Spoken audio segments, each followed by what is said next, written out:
Okay. All right. Let's introduce y'all to Ron Lewis. He'll be doing the presentation. All right, go ahead, Ron. Okay, I want to say a couple personal things first. I asked John about this earlier. We're getting messages that appear to be us. It ain't me, and it ain't John, and they don't fit into place anyway. My wife and I, when we email each other, we use our granddaughter's name, Emma, in our thing. So if we can do that, maybe we can eliminate all this other crap. Yeah, I don't know who else is getting that. I'm getting them from about half a dozen people in the group. And there's spam emails. So they go right to spam now. I don't even open them. Yeah. What's the subject? The other thing, I did a restoration for a lady named, doggone it, now her name is Cybel. This past Wednesday, I was going through some notepads, which we've got about 50 of in the model shop. And I found the envelope addressed to me, stamped and sealed. And the letter was dated November the 8th. So if you get mail and you're in the taco stand, get in touch with the person who should have received the mail. Now, very briefly, the age of sail, we are all interested in and know a lot about. How many people here do not know the name August Fletcher Crabtree?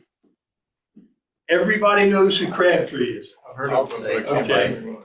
And I'm not going to ask you how many people know him because I think there are very few of us still alive. Mr. Crabtree passed on in 1994 after spending 25 years of his life, from 1925 to 1949, building 16 vessels. I can't call them all ships, and you'll see why.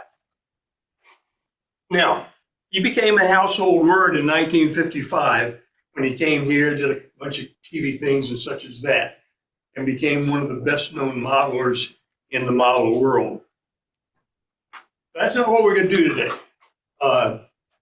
Man started realizing that he could move himself along the 70% of the Earth he was captured on about 100,000 years ago. And then somewhere between 7,000 and 8,000 BCE, he started using a sail, a cloth on a mast, or maybe even a tree leaves on a mast. The square rig sailing ship has evolved slowly over thousands of years. Every major innovation came after a long period of trial and error, which will eliminate certain necessities and point to areas of the ship that will be due for improvement over time. Performance, strength, variable available materials, traditional methods were all factors on how seafaring cultures built and rigged their vessels. Over time, cross-fertilization of boat building and rigging techniques passed between trading partners as foreign-going ships would visit distant ports, different purposes, different materials. It's noteworthy to imagine that each new change to a ship's design will be met by opposition.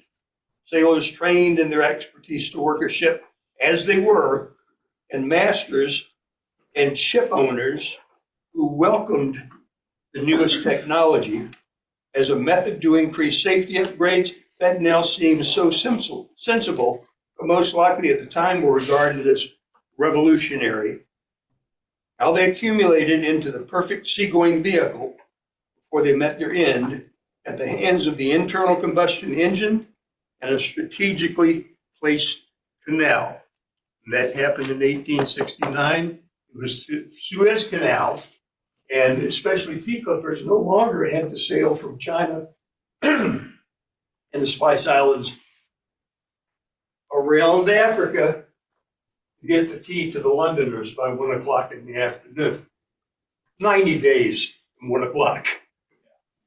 Things changed when the Suez Canal opened, and things changed when the age of sail, which was about mid-15th century, the early 16th century, all the way up to the mid-19th century. Global trade, exploration, warfare, all these things caused changes. And rigging, navigation allowed long sea voyages that were not possible before.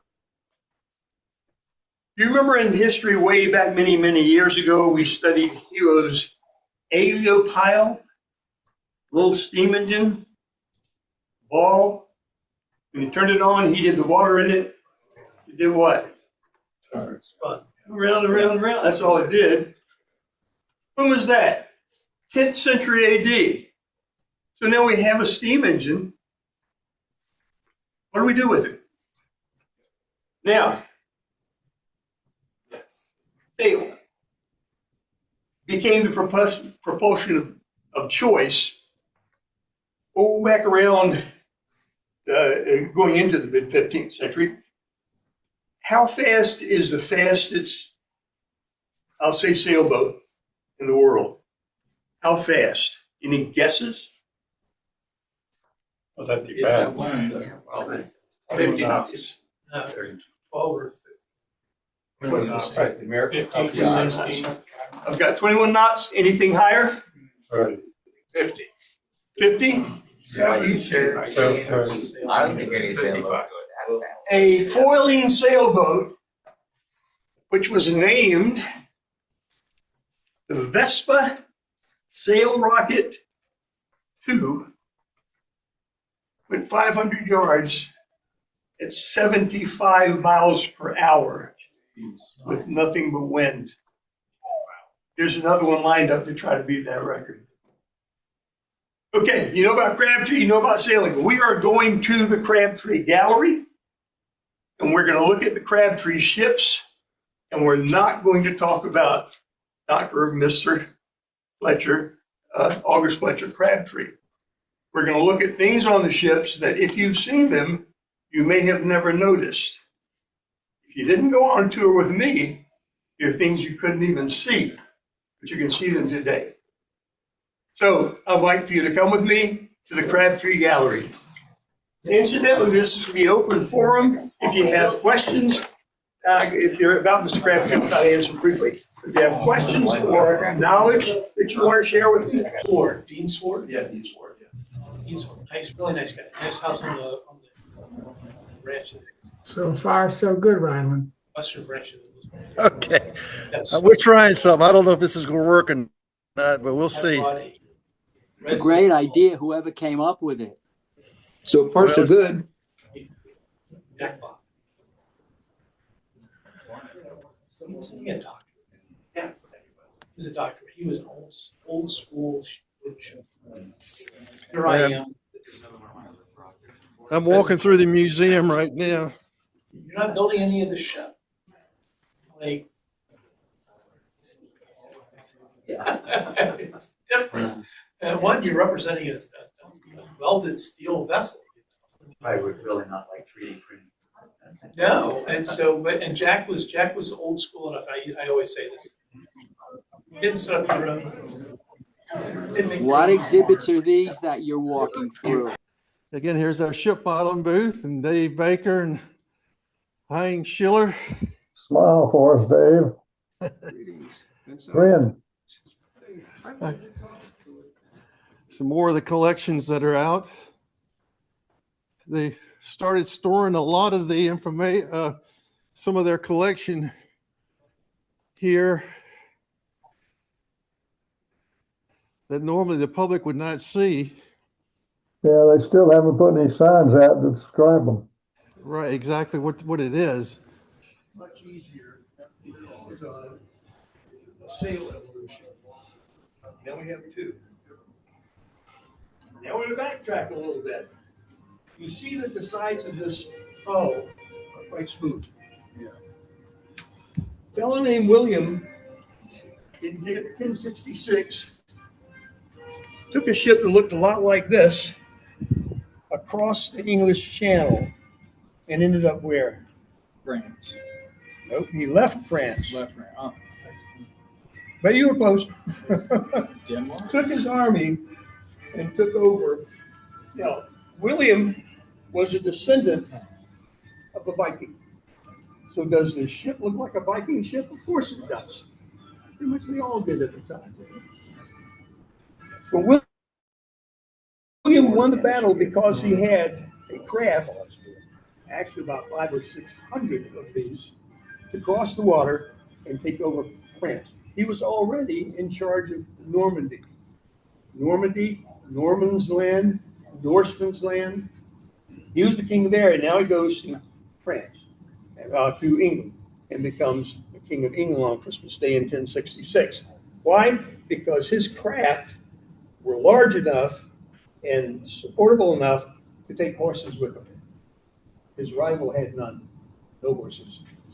His rival was up north fighting another Viking herd. When William came ashore, his men sat around, played cribbage, checkers, until Gudmundsson came down with his army. Tired, decimated, William took over because of his ship and the sail that they had mounted on it. Now, we still have a steering oar. When we say board on a ship, we mean we're on board, we're part of it, etc. So on the right side of this ship, there's a board that's a board. It's a steering oar. And it's on the right side of the ship.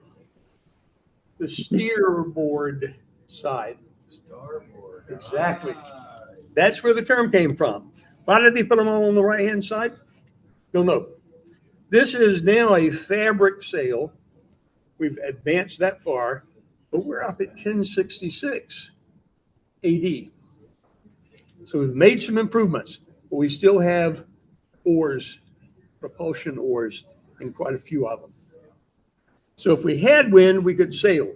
If we didn't, we could row. Now we're going to jump way forward. And again, if you have questions or comments, let me hear them. We have two ships here. One was brightly painted, or maybe a painted lady, so they named her Pinta. The other one was a cargo ship that was named La Galea. She was built in Galicia, Spain. These were two of the ships of Christopher Columbus.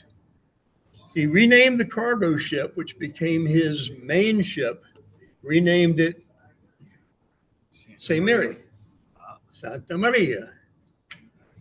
We had another one of these ships, like the brightly painted one, the Pinta, whose name was Santa Clara, but she was owned by a fellow named Juan Nino.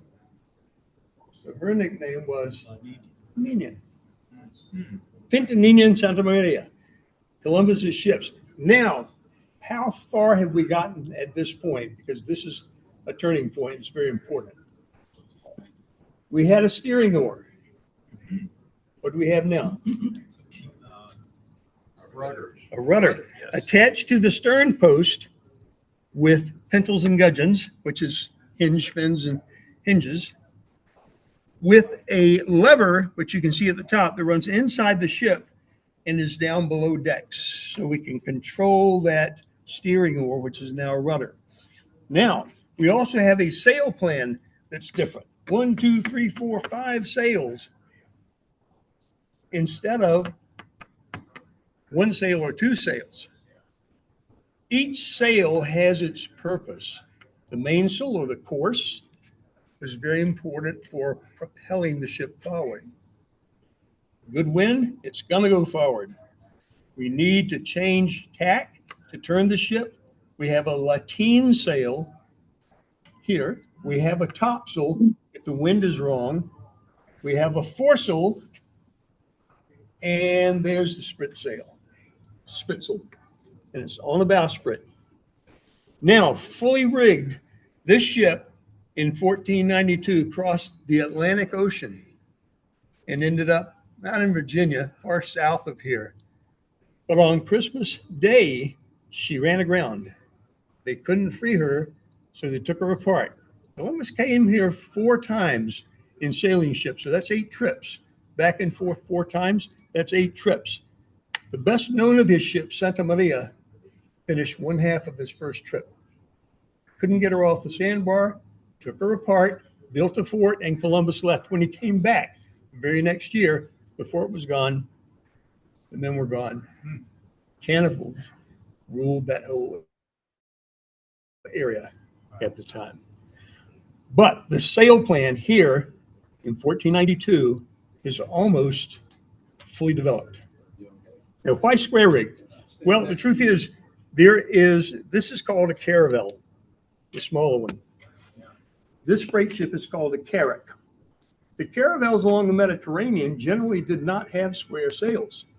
But if they're going to cross the Atlantic with the favorable trade winds of the North Atlantic, then she needed a square rig sail. Incidentally, square rig doesn't mean the sail is square, although they typically are. It means the sails are rigged square to the line of the ship. If they're not, they're rigged fore and aft, the length of the ship. This is a galleass. It has 3 sails. That makes it a little bit simpler to deal with than 5 sails or more. It also has oars. And the sails were pretty much supplementary in this case because they could row wherever they wanted. Backward or forward, didn't matter. But again, it's all because the sail is developing to meet the needs of the folks who plied the Mediterranean. Those winds aren't always with you. In fact, they're completely unpredictable, but the fore and aft rig made it a little bit easier to predict and to guide the ship. Now, there's a problem here too. How do you attack a sail like this? How do you turn? You could do it with the yard on that square sail by turning the yard. Either way, it doesn't work here. Here's what had to happen.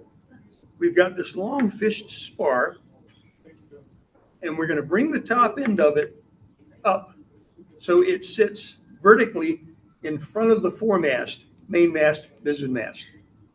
Now we grab the tack, bring it all the way around, and the sail's on the other side. Lower the mast, the yard back down on the other side of the mast. Problem there. You didn't do that in a calm. You had to do that when you had a wind, and you had to turn. This part of that yard was often called soldier killer, because if you can imagine trying to shift this sail in a high wind, Yeah, you'd be swept off the boat. swept off the boat or just stabbed by the spar. I will tell you this. I said we're not talking about Crabtree. This ship took Crabtree 4 years to complete because of all the intricate carving on it. Wow. But for our money, it's the ship for the Mediterranean. Latine from Latin.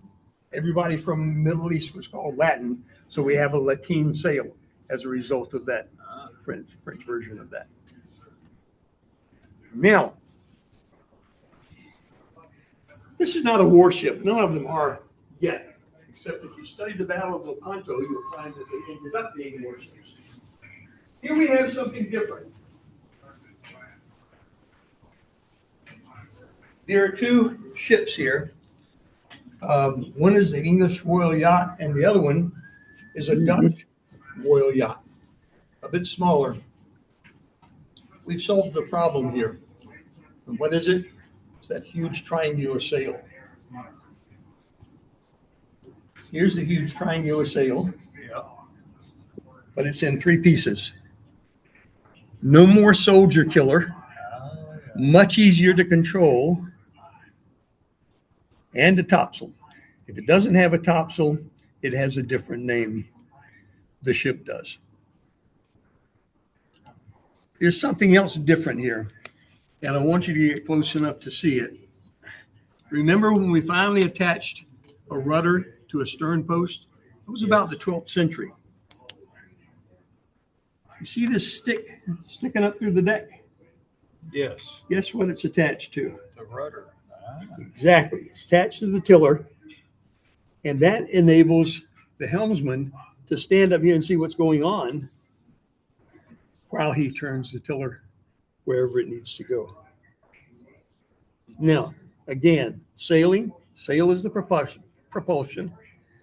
We have a boat that can support weight, but this is a royal yacht, didn't really have to, but operated in very shallow waters.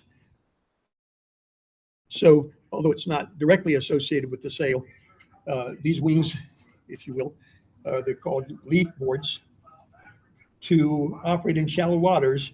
You could bring them up, get them out of the way if you want to get real shallow waters or take the ship ashore. But that was the solution. The triangular sail broken into parts and the whip staff, which was a means of turning the rudder and seeing where we're going. This is kind of a sidebar. Charles II was exiled in the Netherlands, and he fell in love with these workboats that were the Staten yachts of the day. And he said, I need one of those. Now, Charles II was not known as a blue collar guy by a long shot. He liked to have fun. But he found that these Staten yachts, on their off times, would race for money, for trophies, whatever it happened to be. That's what got him interested. And at one point in his life, Charles II owned 26 yachts. 26. I think that's some kind of a record. So he was probably the basis for what we call today the America's Cup. We haven't looked at a warship yet, so let's look at one. Now, here's where we have to break up because there are no sails, no masts, no nothing. This is a 50-gun or fourth-rate ship of the line. In other words, she was a warship. She had 3 masts. The masts were all square rigged, and she had cannon. You see all the cannon openings along the side. She was a fourth-rate ship, so she carried around 50 cannons. Now, why no masts? Mr. Crabtree copied, and I'm sorry, the upper lights are out. Mr. Crabtree copied a model of the St. Albans that is, it was not the last time I was there, but it's in the British Maritime Museum. And it's the original that was done back in 1687.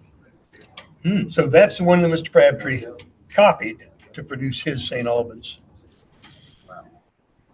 Now, if we saw all the sails, we'd realize that we've come to a turning point in sails. But I never got to know Mr. Crabtree. He was a hard guy to know.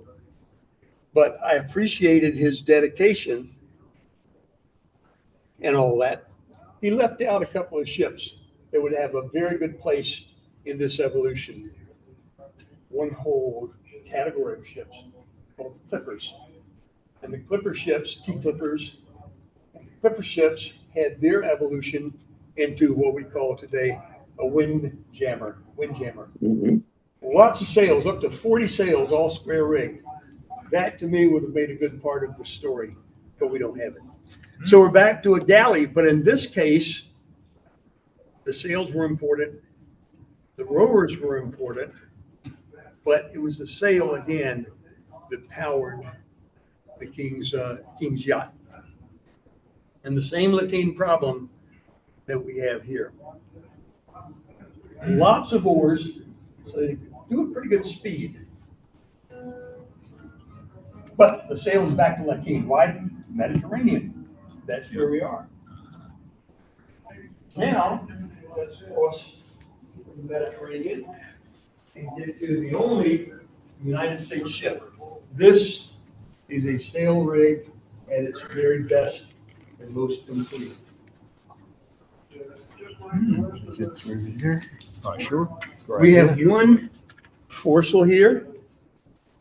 It's on a stay. You can call it a jib or forestaysail, whatever you wish. There could be up to 4 of these. Foremast has a course, topsail, top gallant or topgallant, and a royal. Mainmast, main course, etc., all the way up, and a spanker. This is what makes it not a ship, but a brig.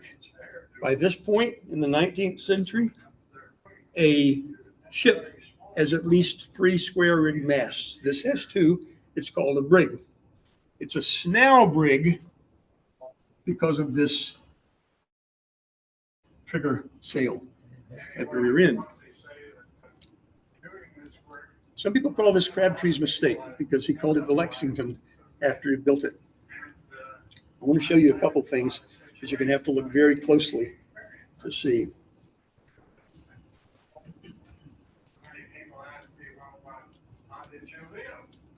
First is along the top of this yard, you'll see what looks like a metal rod. It's exactly what it is. It's a metal rod. It's called what?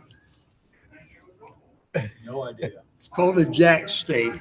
And instead of bending the sail to a yard that might be 2 feet thick, kind of hard to do, we bent it to the jack stay. Mr. Crabtree put the jack stay on, which did not exist in the years of the Lexington, but he still bent the sails to the yard. So a little bit of a mistake, but he was following instructions that were in the magazine. Now, all of these lines on the inside would carry other sails. Staysails, because they're stays and they're braces. And they are the thousands of miles that were used to control the sails and therefore steer the ship. There's the other cannon. Crabtree didn't make cannons, he made ships. So even though this is a warship, one cannon doesn't help you a whole lot. Now, coming up to something else that you're going to have to look real hard to see. This is an English East Indiaman. Does everybody know what the John Company is? The East Indies Company?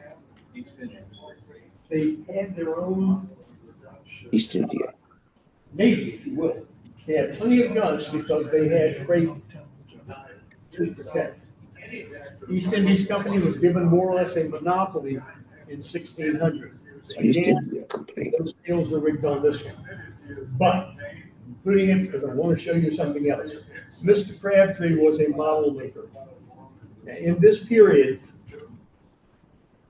a ship would stay out for some time, and shipworm would eat into the hull. So this one has no planking on its port side. She's come into port to be replanked. I made that up. But if you look at, and the masts are all unstepped, put in the mast pools, keep them pickled. Now, I want you to come up forward and look all the way back past the capstan and under the poop deck. There's something under there. Yeah, 2 steering wheels. If I'm building this model, why would I put a steering wheel there? Nobody's going to see that. Mr. Crabtree needed to put a steering wheel there because there were 2 steering wheels on the original. This probably, incidentally, is the Britannia, but he didn't name it because he'd already built another Britannia. It was a popular name. But, so you can see the wheel. Now, let me come over here to the starboard side. Show you something else. All these little brass things right here, they represent spikes that held the planking onto the frames. What do you think they really are? Rivets. They're spikes that actually hold the planking. Really, Mr. Crabtree didn't believe in glue. About the only good glue available at the time was hide glue, and it stinks, and it takes 48 hours to set up. So he made. Now, can you take a spike like that and drive it into a piece of pear wood or apple wood? No, you can't. It'll bend. What do you have to do first? Drill a hole. It would take easily the rest of my life to drill that many holes. I want you to look at the final thing on this one. Look through the gun port that is next to last here, and you'll see rigging, a block and some rigging. Yes, it is exactly that. And if you turn that wheel, the rudder will turn. We've done it. It's completely rigged and except for the masts, ready to go. So the British East Indies Company made their fortune from sales. Everyone on board the ship was given the right to trade for his own good and carried their own stuff and traded. And they became well paid to begin with on an American warship. They might have been happened to be paid at all, but on the British East Indies ships, they were paid and they were rewarded, all because they had developed a sail plan that made them first among the merchant cargoes. Now, Getting in the interim period. this is a sailing ship, Certainly, this is my favorite. but it's also Yes. a steamship. Yes. It is named the Britannia, and it left in 1840 to cross the Atlantic. She loaded 650 tons of coal, had all her sails set, and finished the journey in a little over 2 weeks, which was phenomenal at the time. Most of the time, however, she was operating on wind power on her sails. Yes. Why? Once she lit off the boilers, the furnaces and the boilers, and took off on coal power, she was burning 40 tons of coal every 24 hours. That's a lot of coal. That's a lot of coal. That's why she had to put 650 tons aboard and didn't leave much room for cargo or passengers. Yes. This evolved, of course, evolved and evolved and evolved, and finally brought an end to the honorable age of sail. A fellow named Robert Maysfield said, "They mark our passage as an age of man. Earth will not see such ships again." He was right. He was. Here endeth the gospel. There's not really a test. I was just kidding. So if you have any questions at all, I'd be more than happy to answer them. I noticed this is a Cunard ship. Yes, how do you know that? I see it up here on the, Okay. Well, look at the Yeah. funnel. right, Ah, but it's It's orange. red with a black top. If it were a White Star ship, it would be buff with a black top. ah, Cunard ships were red with a black top. ah. Now, Mr. Dollar, Robert Dollar, also had a line. He would use the Cunard color scheme and put a dollar sign on the stack. I want to point out something else too, and I'm going to turn around to Columbus's ship again. How did they control sails? You see how the main course looks with like two pieces attached? Yeah. The upper one is attached first when they need more sail. It's called a bonnet. If they need even more, they'll attach the second one called a drabbler. Now, when the wind picks up too much and they want to drop those off, you remember opening a bag of charcoal when you pull the thread and it all comes out? Yeah. That never works for me. I'm either pulling the wrong string or something, Yeah. but it worked here. They untied one end, pulled it, and the drabbler drops off. Fluffs the sail. That drabbler sail hops off, Yeah. and then the bonnet. Do the same thing. The bonnet falls off, and then all you have is the course. Later on, they could also put thin sails out to the port and starboard of their big square sails and make the sail wider the same way. Anyway, that's it. Very good. Thank you. My pleasure indeed. Excellent, Ron. Excellent. Excellent. Thank you. Thank you.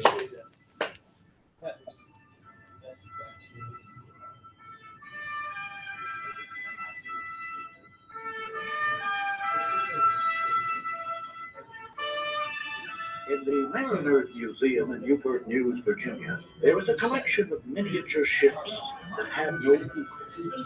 These ships trace the history of navigation, but what makes them significant is the intricate ornate